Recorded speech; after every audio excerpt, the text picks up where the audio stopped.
Vaboles un skudra. Divas melnas vaboles plecos garu salmu nes, vēlas mājas pagalmā, šūpoties tās divatā.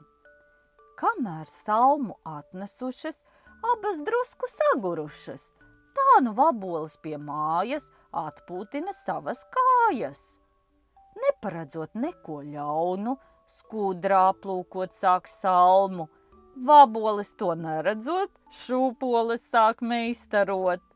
Nav vēl vakars atnācis, projekts tām jau sanācis. Vaboles uz salma lec, kaut kas aizlido, tās redz.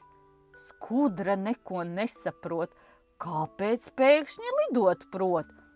Vai man spārni izauguši, varbūt vēji pacēluši? Skudra plūznim blakus krīt, tur, kur citas skudras mīt. Tā vēl šodien viņa nesaprot, kā tā spēja aizlidot.